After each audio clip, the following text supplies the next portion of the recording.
Hello and welcome back to the DFS podcast brought to you by VIP-bet.com. This is the only format where Coutinho being out doesn't absolutely ruin all of your plans.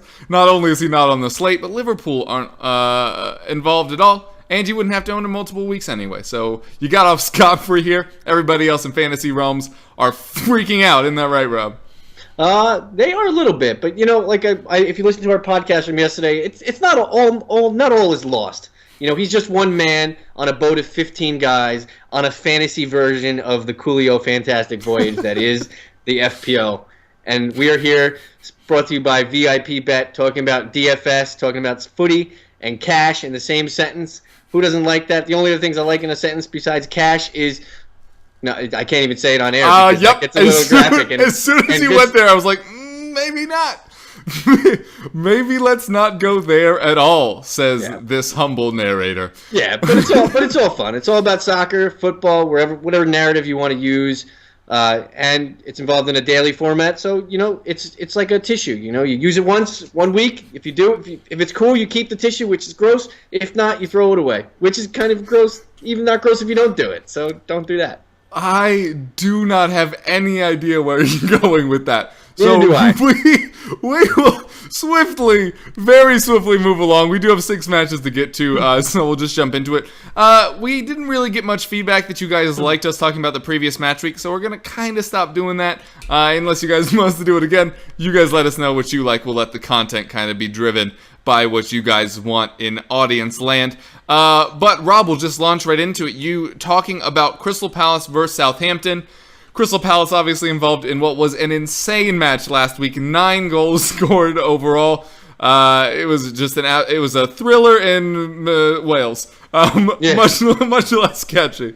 But what did you think of that match a little bit, and then what do you think we'll see from Palace this week against a much better defense than they saw last week? Yeah, the first thing people need to realize this week is that Palace is not playing a Swans defense here. Southampton, to me, is one of the better, if not one of the top 3 or 4 best defensive units in all of the Premier. I don't expect much from a Palace side here. Yes, they're home. But I still don't expect too much. I actually love I prefer the Southampton defense to the Crystal Palace attack in this game. So if you're looking at the value plays that are Crystal Palace, there's values all over. They got Wilfried Zaha, Cabaye could be a sneaky play, but I'm leaning towards Southampton here. And my first recommendation is a Southampton defender. Kevin knows exactly who it is because I've talked about him ad nauseum all week, and that's Cedric Suarez, 4,900. 2 games back, 2 clean sheets. 14 points, 7 points in his last 2. The thing about him I like is his crosses are increasing in the last 2 weeks. He had 3 the first week, 7 the next week. I think that continues here. I think that the way that Crystal Palace plays is they're a push on the outside team, and he likes to oppose the opposite side attack. So I think he's going to push down the wing and get a significant number of crosses in. Hopefully it gives you a nice little tally maybe, and maybe a clean sheet. We can keep our fingers crossed. It's not West Brom, so we don't have to wait till the 80th minute. So it is Southampton. We maybe have a little better shot at a clean sheet. On the dislike side of this game, Andres Townsend, 7,400. He's not doing any. I made the analogy in other formats that he's doing just enough to be rosterable and not have to worry about him. But now he's starting to become DFS, sketchy because they don't have enough stats where they don't count dribbles and other ancillary stats that some other formats do. But in his last 4 games, it's 5, 14, 5, and 1. That's his last 5 appearances. His last 2 appearances have actually come on as a sub, so I wouldn't expect too much from a 7,400 price tag. And an interesting fact is, since the price switched about 5 weeks ago when the prices reset for the Premier League and the DFS format, he's gone down precipitously all 5 weeks that he's been in the table. So that's a very telling fact, especially for someone who's consistently owned probably in the 6 to 10% range for someone in a cash game format. So I'm avoiding Andres Townsend. He's a great crosser, but that's all he's going to give you. He doesn't give you anything, tertiary, ancillary, quadillary, whatever, fifthillary, any other dimension of stat level you want to drift yourself into.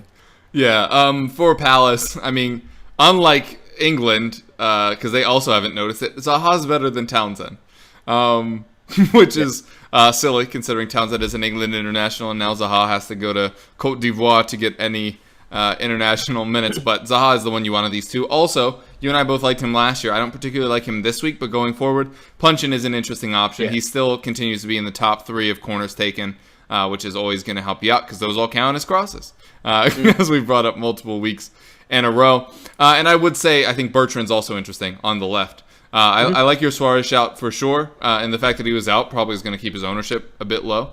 But I also like what Bertrand did. I think he scored today as well, with Buffal as the assister. But I'm not going to plug that too much because I didn't think he was going to play too much today, and he has.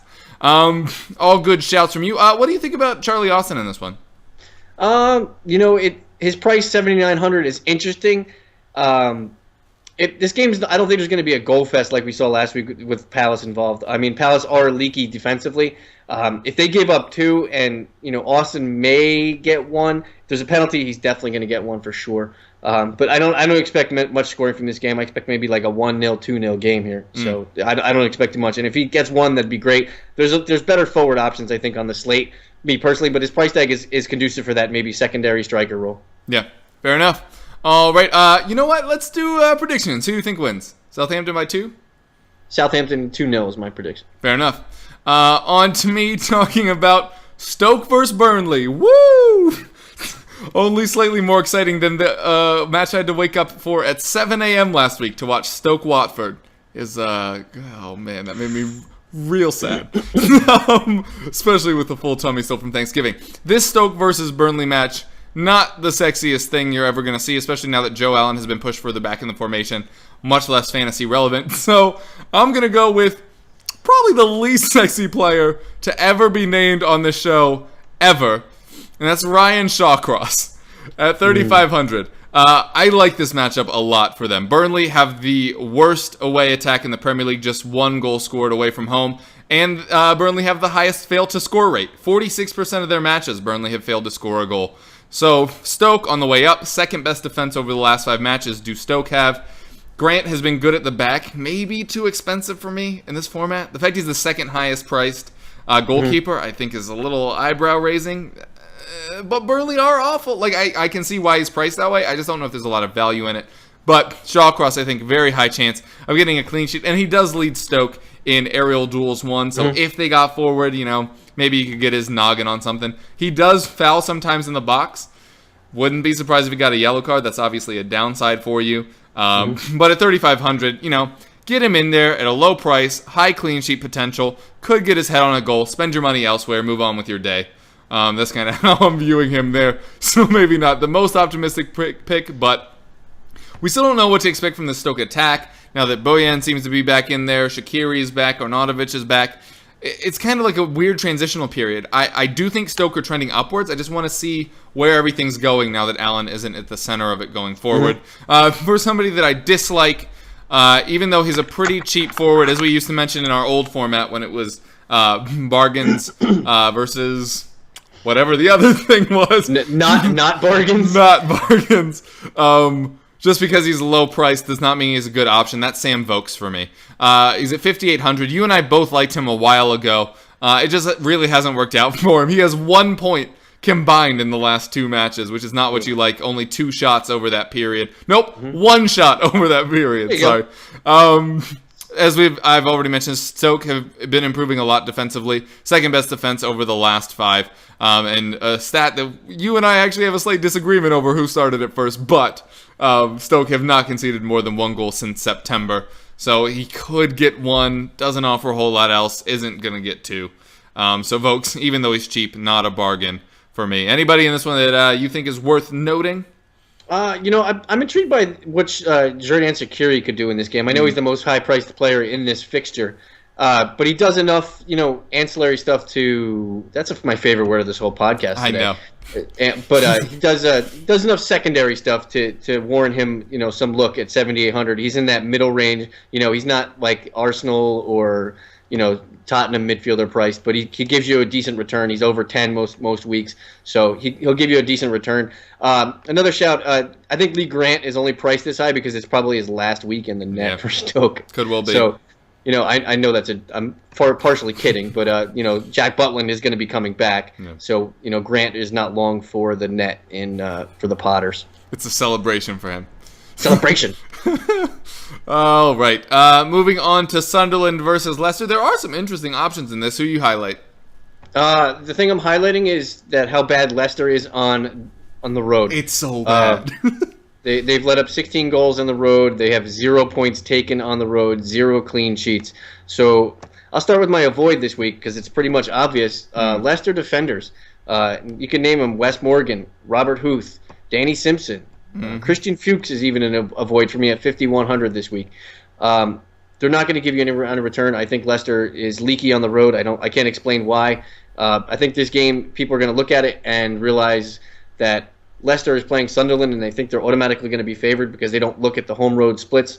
And I think Leicester players this week are going to be severely overrated and overowned. Yeah. Most likely Mahrez, because he's got 2 goals in his last 2 games, basically both on penalty kicks. I think people are just going to look at that and realize, well, he's probably in a little bit of form, and I think that would be a complete mistake. Look at Leicester deeper. They're just bad on the road. I can't explain why. They're bad on the road, but good in the Champions League. Yeah. They have the same amount of points in the Champions League and in the Premier League. 5 matches in the Champions League, 13 in the Premier League, averaging 1 point per game. Yeah, it's crazy. It's absolutely crazy. Nuts. It's night and day. And my guy that I like this week is Jordan Pickford. I think Leicester do enough to pepper the goal, but I don't think that he'll let in enough or maybe even any to not warrant him of being your goalkeeper. At 4,500, I think he's pretty cheap, moderately priced. Look at what Lloris is priced at, and he's playing Swansea.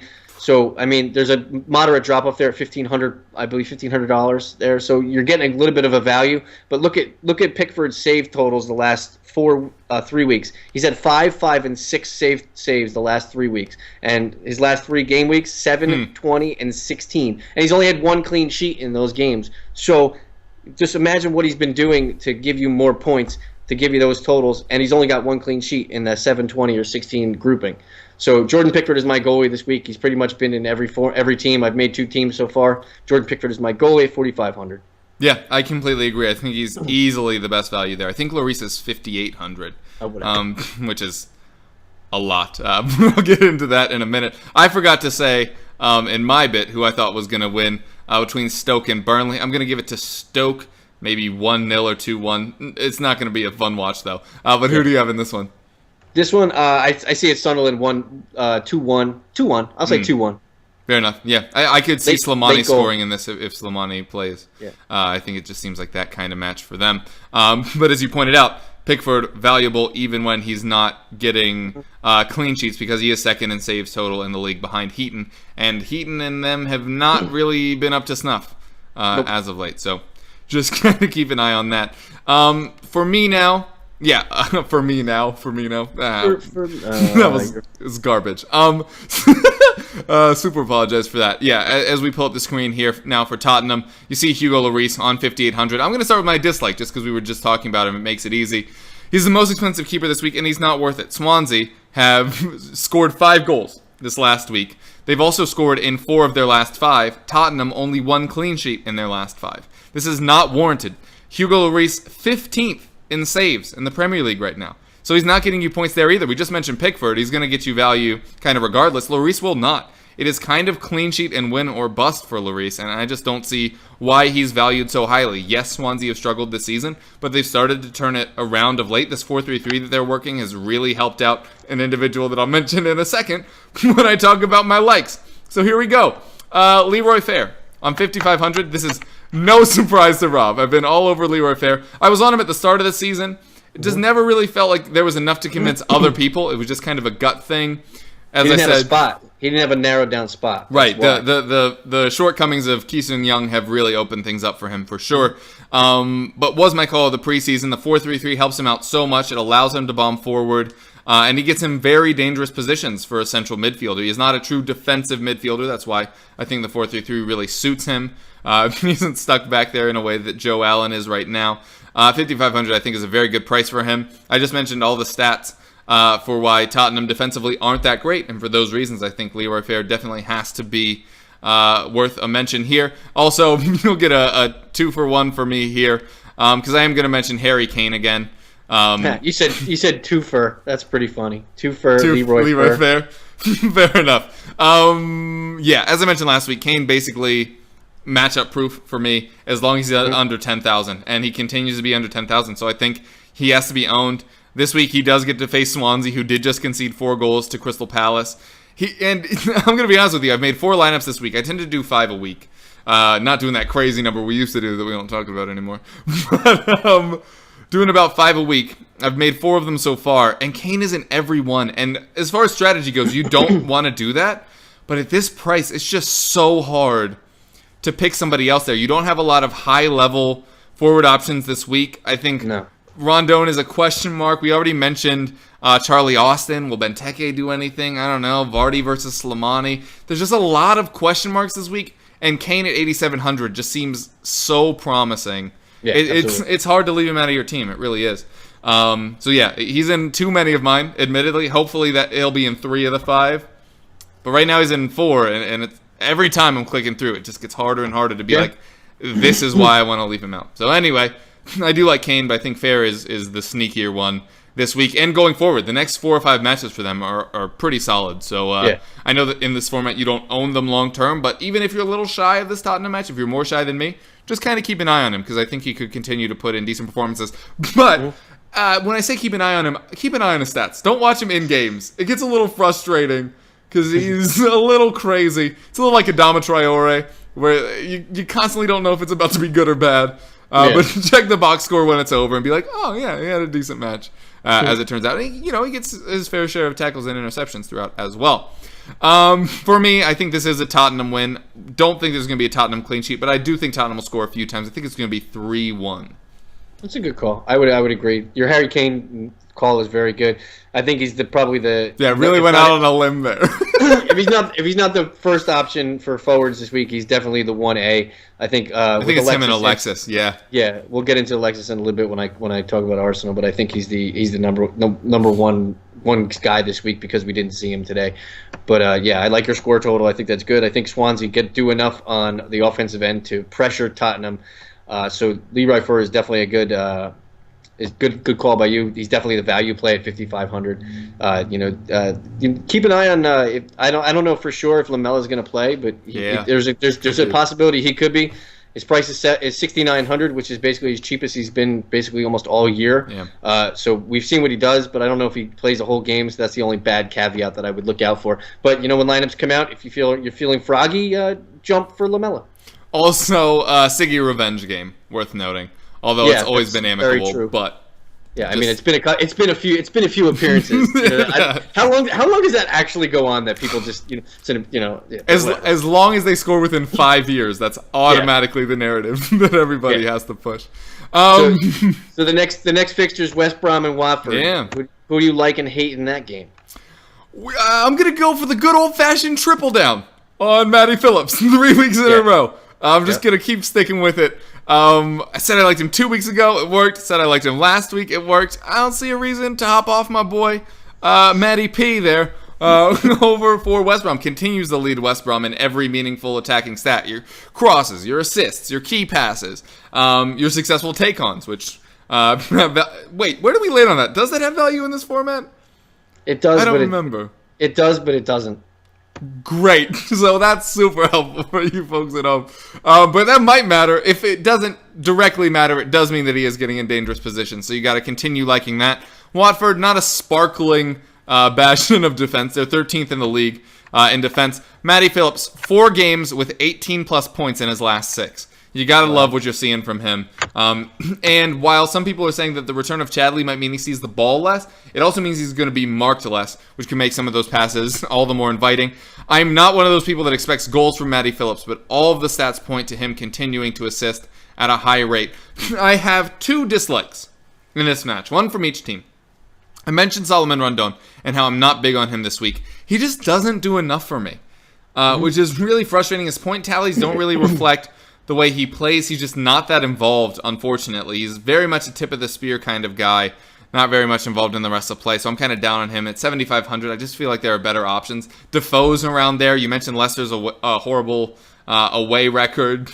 Maybe you go that way. But Austin. I'd rather own Charlie Austin than Solomon Rondon. Also a good shout. From Watford, it's another guy that we liked earlier in the year. It's Nordin Amrabat. on 5,600. We were both high on him. We liked him, but the crosses are way down as of late. And I found an interesting stat on him, which is he is the Premier League player with the second most fouls committed this season. Wow. So I don't doubt it. He's a hatchet guy. He's a hatchet man. Especially for a forward-turned winger. You wouldn't expect that. But yeah, that just trickles points away from you throughout a day. So there was a time when he was whipping in loads of crosses. There was that one match he had like 12 in a game. Yeah. And I think we had both been on him that week, and so we were like, oh, maybe this is going to be a thing. Is not a thing. I don't really trust this Watford team much. Just a slight note to mention on Watford. The stats have switched from backing Holebas to Janmat. Just kind of keep an eye on that. I'm not sure when that's going to flip in results, but the stats are already starting to point in a shift from Holebas or Cholevas, or however you want to spell it, versus Janmat, who both of us do also like as well. In this one, think it's going to be close. I'm going to go for a 1-1 draw with Watford, with West Brom conceding in the 82nd minute, because, you know. That'd be a good call. Of course they will. That's a good call. I mean, eventually Watford's got to get on the score sheet here. So one of these times, somebody's gonna back Troy Deeney at the right time, and right now his price is 6,200. He's low. So I mean, eventually he's gonna score at the right time, right place, right time. So I mean, he's still pining for that 100th career club goal. So you know, it's somebody's gonna luck out and roster him, and he's probably gonna have a goal eventually, now or sooner or later. But I like him in this game a little bit, but not because that he's basically just based on his price. At 6,200, you're not really losing much. If you pair him with a Harry Kane, you're basically covering yourself completely. Yeah, and we mentioned there aren't a load of good forward options, but there are a lot of midfield options. If you bring in Deeney, it opens up money for your midfield. All right, let's wrap it up with you talking to us about the London derby, West Ham versus Arsenal. Yeah, my both likes and dislikes are playing for the same team. My like, I already mentioned it before, it's Alexis Sanchez. He's basically my number one player this week. I like him more because he didn't play today. Yeah. Doesn't feature midweek. That means great. That's good news for you on the weekend. You know, he's gonna have fresher legs. He's playing against a West Ham team that's basically, they've shipped 3 goals to the 1A B-ish team, to United, who hasn't been really, you know, bulging the net like they should be. So yeah, I like Alexis facing maybe a possibly tired West Ham defense, who have 3 out of 4 starting defenders are playing in this game. So, you know, it could be bad news for the Hammers on Saturday morning at 10 a.m. Eastern Standard Time. But yeah, I love. Oh, and Cresswell got hurt. Week. Yeah, Cresswell did get hurt. Yep, came off with looked like a groin injury. Yeah, from Master. Yeah, I know. Lex is the highest priced player, 9,700, but he's going to give you the return.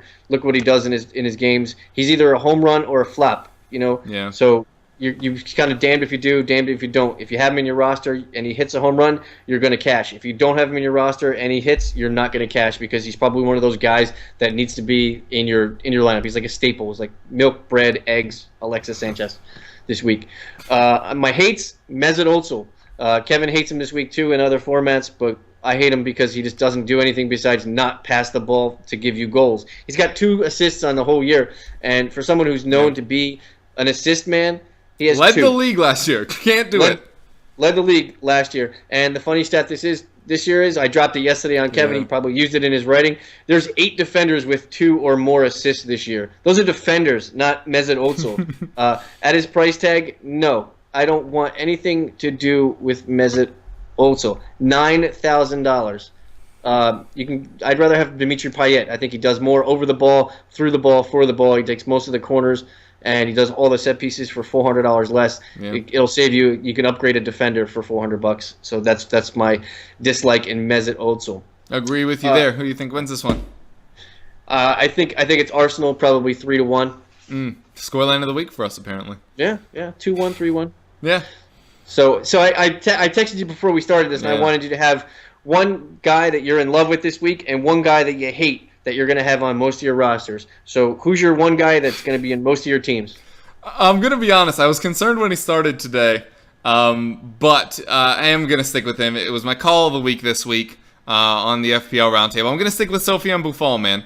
I think he's at 5,500 if memory serves. He's very cheap. Yeah, he's real cheap. He's going to be in my util slot in almost every team. That's a lie, because I have one where I did have Austin up front, so I have him in the midfield. Then I have Alexis, Kane, Austin up front.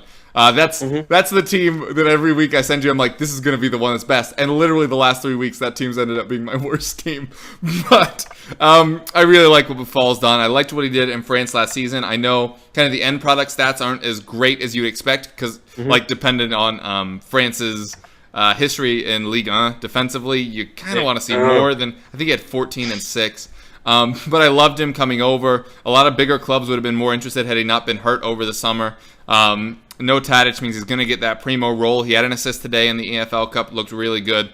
And we already mentioned this Crystal Palace defense. It's not good. So I think he's going to end up in a lot of my teams because of price.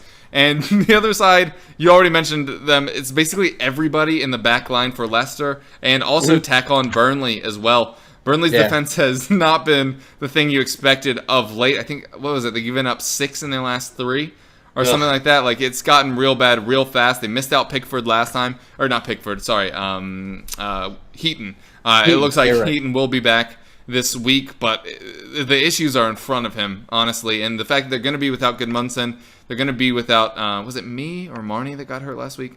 Anyway, the people in front of him aren't going to be as effective, I don't think. I think they're going to change formation to a 4-4-2 diamond, maybe a 4-4-2 flat. Get Andre Gray in there. That removes another player that could prevent things from getting to that back line. I'm just off pretty much all of them. I'm literally not going to own anybody from those 2 back lines. Yeah, that's great calls. I support all things you say, Kev. That's an awful idea. My dislike of the week is Mesut Ozil, $9,000. You can find better money and better diversity everywhere else. If he does it, fine. He's not going to be role rostered because what he's done and what he's burned people this year, he's just not giving you the output that Mesut Ozil is normally doing. My like of the week is going to make Kevin smile because it's Matty Phillips. Hey. You gotta have Matty Phillips on every team. 6,700, 18, 22, and 29 in his last 3 games. That's more than any other player in any format, any country, any planet that uses DraftKings. Is that verified? Do you know how the Martian Premier League is doing? Complete, yeah. How is the Croatian Premier League doing? What's Jamak Cluj doing? I don't know. You like that? That was a good. What? No, but Matty Phillips, 6,700. Look at the week results. Look at the opponent this week. Watford is not keeping anything near out of their goal. So get some Matty Phillips and avoid some Mesut Ozil. Fair enough. Right. Well, that should do it for us. One last thing to do. Where do you think the point tally ends up this week? With Arsenal on the slate, there's some different differentials there. Tottenham's got a good matchup. I figure 155, 160. I'm going to go a little bit lower. I'm going to go 140 just because I don't think there are any sure thing clean sheets on the board. This week, I think there's going to be 4 or 5 goals that are going to be scored by people who are just useless, completely random, useless, like a backup tight end scoring in NFL. Yeah, it's going to be real annoying. But we'll keep an eye on that for sure. Rob, why don't you tell the folks where they can get at you? Yeah, you can find me on Twitter at Smokey_Loogie, or you can find my writings and my stylings on Razzball.com. Yep, and I am at Kevroff on Twitter. Find us over there. Find us both at EPL Roundtable as well. That's where you can find our FPL podcast. Also, he writes at Razzball. I write at theeaglesbeak.com if you want to see our fantasy articles as well. Big thanks to VIP-Bet, as always, for being the main hosts of this, and then we're like the sub-hosts. Gracious hosts. Yeah, quite gracious. So be sure to check them out at VIP-bet.com. So anyway, thanks for joining us this week, and we'll be back next week with plenty more FPL and DFS advice for your ears. We're looking forward to hearing from you. Get in touch with us. VIP Bet, your place to win.